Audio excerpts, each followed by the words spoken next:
दिन सम्राट अकबर और उनके प्रसिद्ध मंत्री बीरबल महल के बाग में सैर कर रहे थे। चलते चलते अकबर ने बीरबल से कहा, बीरबल, मेरे दरबार में एक तोता है जो बहुत सी बातें करता है। मैं चाहता हूँ कि तुम उसे सिर्फ एक शब्द बोलने के लिए सिखाओ। अकबर, अगर तुम यह कर पाओ तो मैं तुम्हें अच्छा इनाम दूंगा। बीरबल को यह चुनौती थोड़ी कठिन लगी, लेकिन वे हमेशा से ही हर चुनौती को स्वीकार करने के लिए तैयार रहते थे। उन्होंने बिना किसी हिचकिचाहट के कहा, जहांपनाह, मैं यह काम जरूर कर दूंगा। बीरबल तोते के पास गए और उसे सिखाने लगे। वह दिनरात उसे अकबर शब्द बार बार दोहराने को कहते, लेकिन वह तोता हर बार कुछ न कुछ और ही बड़बड़ाता, कुछ खाने की बातें, मौसम की बातें और कभी-कभी तो दूसरे पक्षियों की बातें भी करता। कई दिनों तक बीरबल ने उसे सिखाने की कोशिश की, लेकिन तोता एक भी बार अकबर नहीं बोला।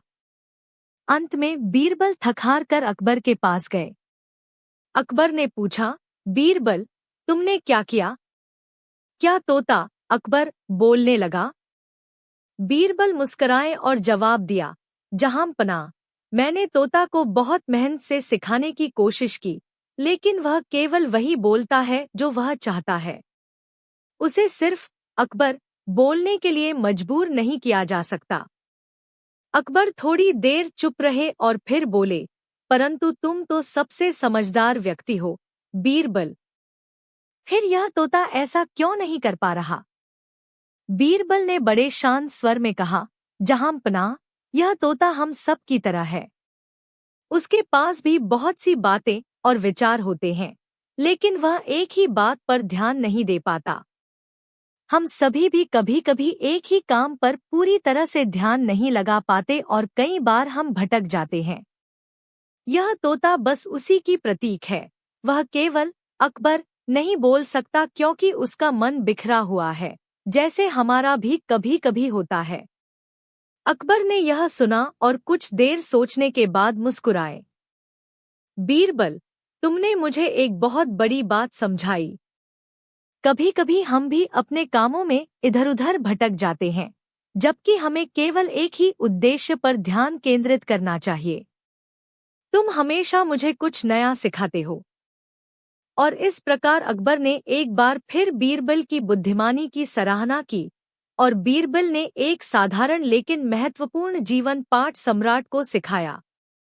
यह कहानी बीरबल की समझदारी और अकबर की सीखने की प्रक्रिया को दिखाती है, जिसमें वह अपने हर दिन के अनुभवों से कुछ महत्वपूर्ण सीखते थे।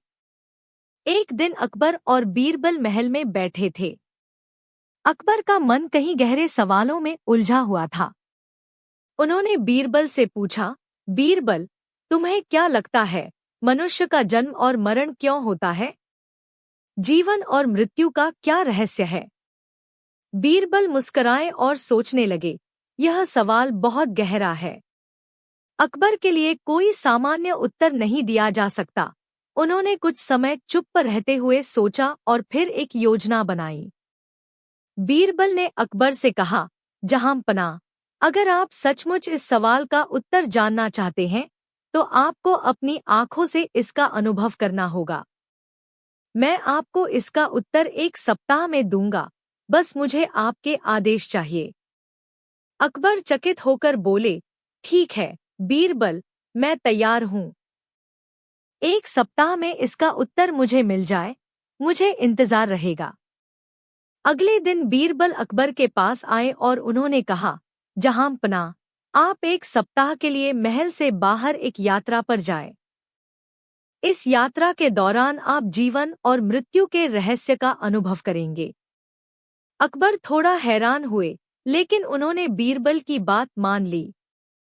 वे महल से बाहर चले गए और एक गांव में पहुंच गए। बीरबल ने अकबर को एक साधारण घर में ठहरने के लिए कहा और बताया कि यहाँ कुछ दिन बिताने से उन्हें जीवन और मृत्यु के रहस्य का पता चलेगा। अकबर कुछ दिन वहां रहे, लेकिन कोई खास अनुभव नहीं हुआ। एक दिन वे बीरबल से मिलने के लिए बगीचे में गए। बीरबल पहले से वहां मौजूद थे और अकबर से कहा, जहांपनाह, अब आप इस अनुभव से जुड़ी सच्चाई जानेंगे। बीरबल ने कहा, आपने जो देखा वह सब समय का खेल था।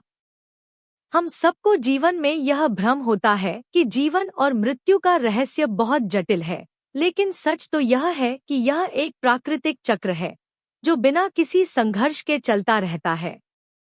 अगर आप इसे समझते हैं तो इसका डर और उलझन दोनों ही दूर हो जाएंगे। अकबर अब पूरी तरह से संतुष्ट थे। उन्होंने बीरबल की बातों को गहरे मन से सुना और समझा कि जीवन और मृत्यु का रहस्य कोई जादू नहीं है, बल्कि यह एक सामान्य प्रक्रिया है जिसे हमें